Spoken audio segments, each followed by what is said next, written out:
भक्त का अपमान चाहे सीता मैया से हो जाए ना, तो गलती हो गई तो फिर सजा मिलेगी। सीता मैया से एक बहुत बड़ी गलती हो गई। क्या होगी जानते हैं? इन्होंने लक्ष्मण जी को बहुत बुरा कह दिया। जब रावण चुराने, जब हुआ क्या कि जब राम जी मारीच को मारने गए, तो मारीच को मारने गए तो राम जी ने मारीच को मारा, तो फिर मारीच ने मरते समय क्या आवाज निकाली मुंह से? हा लक्ष्मण। क्या बोला? छल किया ना, लक्ष्मण का नाम लिया। तो सीता मैया को लगा कि लक्ष्मण तुम्हें राम जी बुला रहे हैं, राम पर कोई संकट है, जाओ। तो सीता मैया को लक्ष्मण जी ने समझाया कि मां, प्रभु पर कोई संकट नहीं हो सकता, प्रभु पर किसी तरह का कोई संकट नहीं हो सकता, आप निश्चिंत रहिएगा। सीता मैया बोली नहीं नहीं, अभी मैंने सुना है हा लक्ष्मण, राम नहीं पुकारा है। लक्ष्मण जी ने कहा कि माता वो भगवान है, वो भगवान है, वो कैसे पुकार सकते हैं, उन्हें थोड़ी। सब लोग शांत रहिए, चुप रहिए, शोर ना हो, प्रार्थना है। सीता मैया बोली कि देखो लक्ष्मण, अभी मैंने जो सुना है वो राम नहीं पुकारा है। लक्ष्मण जी बोले राम भगवान है और उन पर माता कभी कोई संकट नहीं आ सकता। पर सीता मैया नहीं मानी, बोले जाओ, आप जाओ। जब नहीं गए लक्ष्मण जी, तो सीता मैया ने क्या बोला जानते हैं? सीता मैया ने कहा लक्ष्मण, तुम्हारे मन में मेरे लिए पाप है, तुम तो चाहते हो कि राम मर जाएं, तुम्हारे मन में कपट है, पाप है मेरे प्रति। जब ये बात लक्ष्मण जी ने सुनी कि भाभी ऐसा कह रही हैं, तो लक्ष्मण जी फिर रेखा खींचकर, माता राम की आज्ञा का मैं उल्लंघन कर रहा हूं, राम ने कहा है कि जाना मत, मैं जानता हूं कि राम पर कोई संकट नहीं, पर आप जिद कर रही हैं, मैं जाऊंगा। लक्ष्मण रेखा मां बाहर मत जाना, चले गए। और यहां रावण आया और लक्ष्मण रेखा सीता मैया ने पार की और रावण सीता मां को लेके चला गया। अच्छा एक बात बताओ, कुछ दिन पहले ही एक दूसरी घटना घटी। सीता मैया के पांव में एक चोंच मार दी थी कौए ने। वो कौआ कौन था? जयंत, इंद्र का बेटा था। इंद्र का बेटा जयंत सीता मां के पांव में चोंच मार के भागा, तो राम जी ने धनुष लिया छोटा तिनके का, और तिनके का बाण बनाया और पीछे छोड़ दिया। जयंत तो ऐसे भागा कि ना ब्रह्मा बचा पाए, ना शिव बचा पाए, ना इंद्र बचा पाए। वो जयंत जलने लगा उस ब्रह्मास्त्र से। जयंत के पीछे राम ने एक बाण छोड़ दिया, जबकि जयंत की गलती केवल इतनी थी कि वो सीता मैया के पांव में चोंच मारा। तो सीता मैया के चरण में चोंच मारा, तो जयंत के पीछे बाण लगा दिया राम ने। बाद में जयंत को नारद जी ने बताया कि सीता मैया की शरण में जाओ, जब वो आया तो क्षमा किया। एक बात बताओ, जयंत ने पांव में चोंच मारी और रावण पूरी सीता को उठा के लेके चला गया। अब बताओ अपराध बड़ा किसका है, रावण का या जयंत का? किसका अपराध बड़ा था? जोर से। रावण का अपराध बड़ा, क्योंकि रावण पूरी सीता लेके भाग गया। जयंत ने तो चोंच मारी। चोंच मारने वाले पर राम जी ने एक बाण पीछे छोड़ दिया। जब रावण सीता को लेके गया तो राम जी ने कोई बाण क्यों नहीं छोड़ा? राम जी एक बाण छोड़ देते रावण के पीछे, तो रावण को तुरंत लाना पड़ता सीता मैया को। रावण की क्या ताकत के एक कदम ले जाए, लेकिन राम जी ने खुद नहीं छोड़ा। राम जी खुद सोचे कि थोड़ा सीता मैया रह लें लंका। क्यों? सीता मैया से दो गलतियां हो गई। पहली गलती यह हो गई कि सीता मां ने लक्ष्मण जी का अपमान कर दिया। और लक्ष्मण जी कौन है? भक्त। ऐसे भक्त हैं जिन्होंने अपनी पत्नी, अपना परिवार सब कुछ छोड़ा केवल राम के लिए।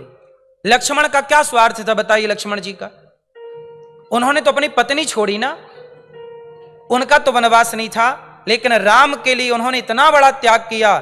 जब भक्त भगवान के लिए इतना कुछ करता है और उस भक्त का जब अपमान होता है तो भगवान उस अपमान को सहते नहीं। भगवान कहते हैं तुम सब करना, पर मेरे भक्त का अपमान मत करना। सीता मैया ने क्या कर दिया? लक्ष्मण जी का अपमान कर दिया। इसलिए राम जी ने कोई एक्शन नहीं लिया रावण के खिलाफ। ले जा रहा, ले जा। क्योंकि सीता मैया ने भक्त का अपमान, और भक्त का अपमान किया है तो दंड मिलना जरूरी है। ये पहली गलती। इसलिए आप लोगों से कहता हूं कि आप कभी किसी संत का, भक्त का, ब्राह्मण का, कोई साधु का तिरस्कार मत कर दीजिएगा। रोटी दे नहीं सकते तो मत देना, पर अपमान मत करना, क्योंकि आप अपमान कर दोगे तो वो पाप तुम्हारे पीछे पड़ जाएगा। किसी भक्त का, किसी संत का अपमान ना करना, तिरस्कार ना करना, इस पाप से बचिएगा। इस पाप को भगवान चाह करके भी क्षमा नहीं कर सकते। सीता मैया से यही पाप हुआ, इसका राम जी ने उन्हें क्षमा नहीं किया भी। अब दूसरी गलती क्या थी? दूसरी गलती ये थी कि सीता मैया ने अब राम जी से मन थोड़ा हटा लिया है। वो कहां लगा लिया? हे राम, हमें सोने का मृग चाहिए। तो राम जी बोले सोने के मृग में कितना सोना होगा? अब सीता का मन सोने चांदी में लगने लग गया है।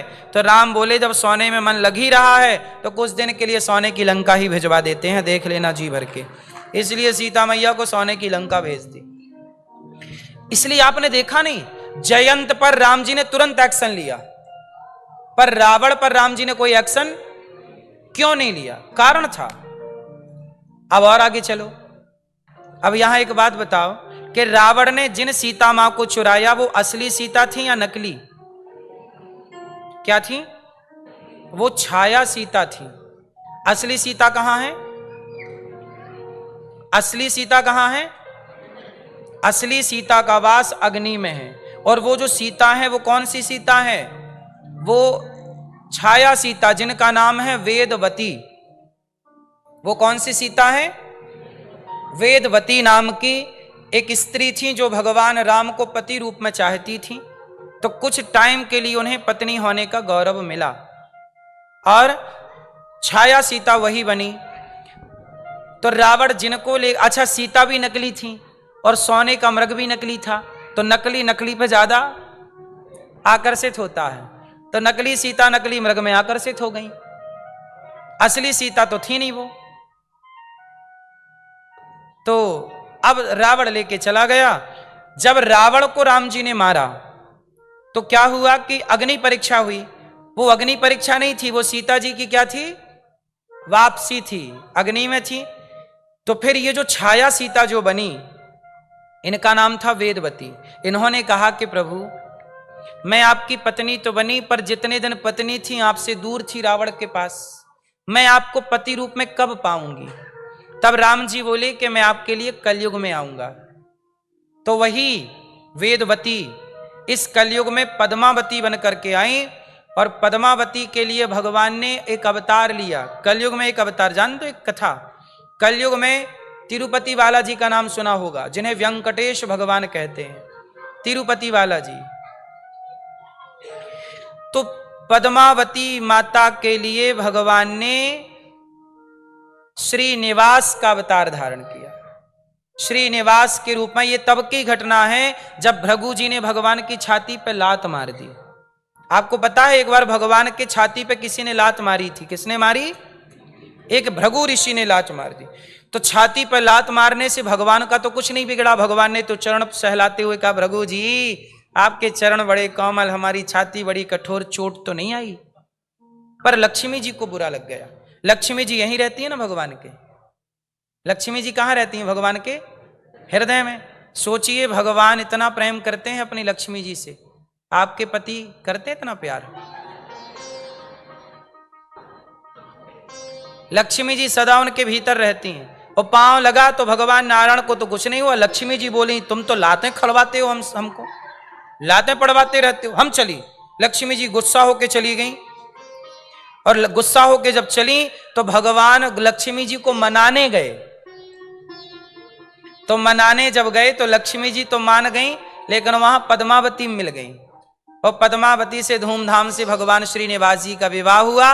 और लक्ष्मी जी, पद्मावती और भूदेवी तीन के पति बने, इसलिए नाम पड़ा त्रिपति। क्या बना? नाम पड़ा तीन के पति हैं, इसलिए तिरुपति बालाजी कहलाते हैं वो, वेंकटेश भगवान। वो कलयुग की घटना है ये।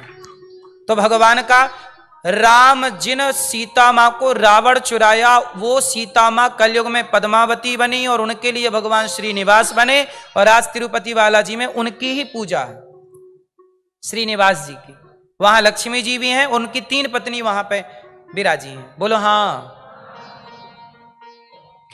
तो सीता मां अब आ गई, रावण को मार दिया राम जी ने, सीता जी रानी बनी, सिया जी रानी और राम जी राजा बने। अच्छा, राम जी का कार्यकाल कितने साल का था टोटल? नहीं, राज्य राम जी ने कितने साल राज्य का पालन किया, सेवा की? राम जी का टोटल कार्यकाल था 13,000 वर्ष। कितने साल राम जी राज्य किए? 13,000 वर्ष। कितने हजार वर्ष? 13,000। अब सुनिए इस 13,000 वर्ष की कथा। जब राम जी के राज्य को 11,000 साल बीत गए, कितने साल? 11,000 साल बीत गए, तब सीता मैया जाके गर्भवती हुई। क्या हुई? सीता मां गर्भवती। जब सीता मां गर्भवती हुई तो सीता मां से राम जी ने कहा, सीता मां ने कहा कि आप पिता बनने वाले हैं, मैं गर्भवती हूं। तो राम जी बहुत खुश हैं, सीता कुछ मांग लो, क्या चाहती हो? तो सीता मैया ने कहा कि प्रभु, यदि आप मुझे कुछ देना ही चाहते हैं तो मैं चाहती हूं कि ये जो मेरे 2 बच्चे होंगे, मेरा जो बालक होगा पेट में से बाहर आएगा, वो बालक मैं चाहती हूं कि राजमहलों में जन्म ना ले, क्योंकि राजमहलों में बिगड़ने की संभावनाएं ज्यादा है। मैं चाहती हूं कि मेरे पुत्रों का जन्म किसी ऋषि के यहां हो, ताकि ऋषि संतों वाले संस्कार मेरे बच्चों को जन्म से प्राप्त हो। ये बात किसने कही? स्वयं सीता मां ने कहा। तो आप लोग कहते हैं ना कि सीता मां को राम ने वनवास भेज दिया। सीता मां को राम ने वनवास नहीं भेजा, स्वयं सीता मां ने वनवास मांगा राम से कि मुझे वनवास भेज दो। ये कहां लिखा है? वाल्मीकि रामायण पढ़ी, उसमें लिखा है। स्वयं सीता मां ने कहा कि मुझे बच्चों को संत के पास जन्म देना। एक तो ये पहली बात हो गई। अब उसी समय एक दूसरी घटना घटी। अब मैं एक छोटी सी कथा आपको सुनाऊंगा, फिर आप ध्यान से सुन के उसका उत्तर देंगे, जवाब देंगे। मैया जा रही हो मेरी मां? बैठो मेरी मां, टुप्पी टाप बैठो। शांत, समय बड़ा कम बचा है, उठक बिठक ना लगाओ, बैठो। सुनो, एक दिन की बात है कि माता सीता राम के राज्य में, नगर में एक धोबी की पत्नी रात को कहीं रुक गई। तो पूछा कि कहां रुक गई थी पत्नी? बोली कि मैं केवट के घर रुक गई थी, क्योंकि पानी गिर रहा था, नाव चल नहीं सकती थी। तो बोल दिया धोबी ने कि मैं तुझे स्वीकार नहीं करता, मैं कोई राम थोड़ी हूं कि रावण के घर सीता रही, और स्वीकार कर लिया। धोबी ने इस तरह से बोला, ये बात पूरे नगर में फैल गई और सबने कह दिया कि सीता रावण के घर रह के आई है, पता नहीं शुद्ध है कि अशुद्ध है, पवित्र है कि अपवित्र है। सीता मां के चरित्र पर क्या लग गया? कलंक। अच्छा एक बात बताओ, जब सीता मां के चरित्र पर कलंक लग गया तो अब आप बताओ, धोबी ने बोला, अच्छा राम ने बोला कि सीता जाओ? किसने बोला? राम की प्रजा ने। प्रजा ने कहा कि आप सीता मां या तो पवित्रता की साक्षी दें कि मैं पवित्र हूं, अग्नि परीक्षा दो। लोगों ने बताया कि अग्नि परीक्षा तो हो चुकी है। बोले नहीं, हमने थोड़ी देखा है, अब दो। तो अच्छा सीता मां को अग्नि परीक्षा दे देना चाहिए कि नहीं देना चाहिए?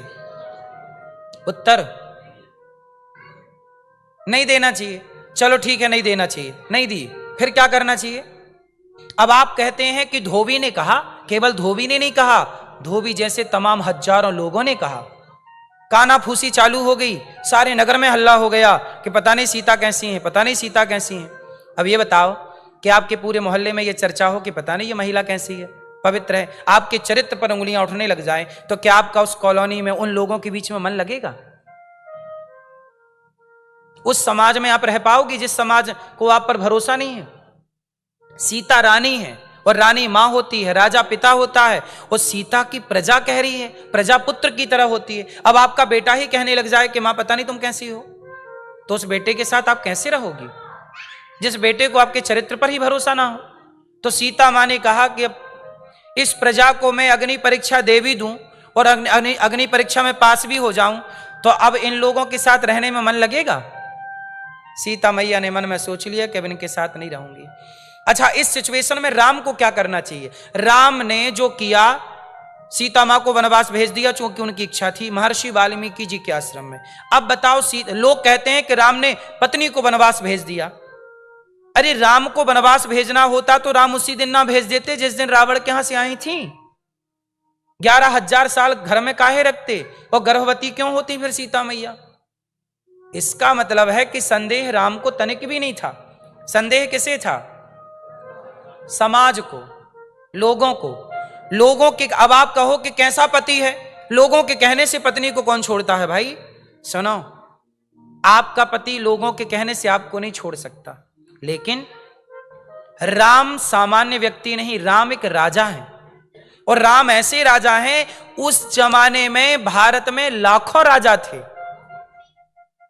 हर 25 गांव का एक राजा होता था, हर 2 गांव का एक राजा होता था, हर क्षेत्र का एक राजा। पहले ये पूरी दुनिया किस पर चलती थी? पहले राजा, आज भी राजा रानी होते हैं बहुत सारे देशों में, आज भी राज शासन चलता है। बोलो हाँ। अच्छा एक बात बताओ, राम राजाओं के भी आदर्श हैं। अब राजा के सामने चुनौती क्या है? प्रजा कह रही है कि हम आपकी पत्नी को स्वीकार नहीं करेंगे रानी के रूप में। तो राम क्या करते? राम कहते चलो प्रजा कह रही है तो सीता को वनवास भेज के, राम चाहते तो दूसरा विवाह कर लेते, पर राम ने दूसरा विवाह नहीं किया। किसी के कहने से अपनी पत्नी को छोड़ना गलत है। पर एक बात बताओ, उस समय राम राजा हैं। राजा का धर्म क्या है? परिवार की बात सुनना राजा का धर्म है या प्रजा की बात सुनना राजा का धर्म है? बताइए, राजा के लिए सर्वोपरि प्रजा है या परिवार है? जोर से, जरा गंभीरता से सोचिए, फिर उत्तर दीजिए। राजा के लिए क्या है? प्रजा। तो प्रजा क्या चाहती है? सीता को वनवास। राम नहीं चाहते वनवास, प्रजा क्या चाहती है? तो राम जी किसके संग खड़े हैं? प्रजा के साथ। राम परिवार के साथ नहीं खड़े। इस धरती में राम जैसा राजा चाहिए जो परिवार के साथ नहीं, देश के साथ, प्रजा के साथ खड़ा हो। लेकिन आजकल के राजा कैसे हैं? परिवार के साथ खड़े रहते हैं, परिवार के हित की बात करते हैं, और परिवार के हित में वो राज्य का, देश का नुकसान करते रहते हैं। बोलो हां। ऐसा राजा इस देश का कल्याण ना करेगा जो परिवारवादी हो, नहीं प्रजावादी होना चाहिए, प्रजा के लिए। इसलिए प्रजा वाला राजा अच्छा है, परिवार वाला राजा अच्छा नहीं है। तो राम जी ने सीता मां को वनवास भेज दिया, और वनवास में वहां पर लवकुश हुए। और जब लवकुश हुए तो सीता मां ने लवकुश को पढ़ाया लिखाया, योग्य बनाया, पति को सौंप दिया। और पति को सौंपने के बाद बोली, मेरी प्रजा, आपको परीक्षा लेनी थी तो परीक्षा मैं दे रही हूं। सीता मां पहले परीक्षा देती और पहले ही चली जाती तो लवकुश भी चले जाते, लेकिन उस समय गर्भवती थी, पहले पिता को पुत्र सौंपना है। सीता मां बोली कि हे पृथ्वी माता, यदि मैं गंगा और अग्नि की तरह पवित्र हूं, मैंने राम के अतिरिक्त किसी पर पुरुष का स्वप्न में भी चिंतन और स्पर्श ना किया हो, और मेरा चरित्र पवित्र हो गंगा और अग्नि की तरह, तो हे पृथ्वी माता, अपनी गोद में स्थान दे दो। यदि ये प्रजा का कलंक झूठा हो और सीता सत्य हो, तो हे पृथ्वी माता, मुझे अपनी गोद में जगह दे दो। सीता मां के लिए पृथ्वी मां प्रकट हुई और विमान लेकर आई, और सबके देखते पृथ्वी माता में सीता मैया सदा सदा के लिए समा गई। जो लोग आरोप लगाते थे वो क्षमा मांगने लगे, माता गलती हो गई, अपराध हो गया। सीता मां ने कहा, कहने के पहले जरूर विचार करना चाहिए। आपके इस अपराध से आप तो अब क्षमा मांग रहे हैं, लेकिन मैं अपने पति से दूर रहकर जितना कष्ट भोगी हूं, कि आपके सॉरी कह देने से, क्या आपके क्षमा मांग लेने से क्या वो मेरे कष्ट मिट जाएंगे? इसलिए आप सुखी रहो। अब मैं ऐसे समाज में नहीं रहना चाहती जिस समाज को अपनी सीता पर भरोसा ना हो। और सीता मां चली गई। सोचिए, आरोप तो सीता मां पे लगे, समाज ने उन्हें नहीं छोड़ा, तो हमें और आपको दुनिया कैसे छोड़ेगी? इसीलिए लोगों का काम कहना है और आपका काम खुशी खुशी रहना है। प्रसन्न चित्त से आप अपना काम करते रहिए। लोग क्या कहते हैं कहने दीजिए। सीता मां का वनवास हुआ। अब आप बताइए, राम दोषी हैं या नहीं? बोलो। अब इसका एक तीसरा कारण और सुनिएगा। सीता मां के वनवास जाने का एक कारण और है, बहुत छोटा सा है। पद्म पुराण में कथा आती है, सीता मैया जब छोटी सी थी तो बगीचे में एक तोती और तोता का जोड़ा आया। तोती बढ़िया राम कथा कह रही थी, तोती को पकड़ के सीता मैया ले आई और तोती के संग रहने लग गई। सीता मां ने कहा हमें कथा सुनाओ। बेचारी तोती बोली, मैं गर्भवती हूं सीता, मैं खुले आसमान में उड़ने वाली हूं, मुझे पिंजरे में ना डालो, मैं तुम्हें कथा रोज सुनाऊंगी पर मुझे पिंजरे से बाहर करो। सीता मैया ने नहीं किया, बेचारी वो तोती तड़प तड़प के मर गई। पद्म पुराण में लिखा है कि तोती जब मरी तो तोती के तोते ने श्राप दे दिया। श्राप मीन्स बद्दुआ दे दी कि सीता, जैसे तुमने हमारी पत्नी को गर्भावस्था में हमसे दूर कर दिया, जाओ जब तुम गर्भवती होगी तो तुम्हारे पति तुम्हें अपने से दूर कर देंगे और कारण मैं बनूंगा। वही तोता अगले जन्म में धोबी बना, जिसके कहने से सीता मैया को वनवास हुआ। धोबी ने कहा ना, वो धोबी पिछले जन्म का वही तोता था जिसकी तोती को सीता मैया ने पिंजरे में डाला, और वो तोती गर्भवती थी। कहा कि जब आप गर्भवती होंगी तब अपने पति से दूर हो जाएंगी। सोचिए, आप लोग पक्षियों को पिंजरे में कैसे डाल लेते हैं और पंख वंख काट देते हैं। किसी जीव को यदि आपने सताया है तो उसका दंड भोगना पड़ेगा। सीता माता के द्वारा समाज को मैसेज दिया गया कि सीता मां भी गलती करेंगी तो उन्हें भी उनके कर्मों का दंड भोगना पड़ेगा। तो हम और आप कौन है? इसलिए कर्मन की गति न्यारी भैया, कर्मन की गति न्यारी। यहां कर्म दंड भोगना पड़ता है। इसलिए कहता हूं कि कोई पाप हो जाए, कोई हमने पाप कर लिया, चलो हमने पक्षी मार दिए या पक्षी का पंख काट, हमने जाने अनजाने बहुत पाप किए, क्या करें अब उस पाप से बचने के लिए? तो उस पाप से बचने के लिए क्या करो? पुण्य करो। जैसे दीपक जलाने से अंधकार समाप्त हो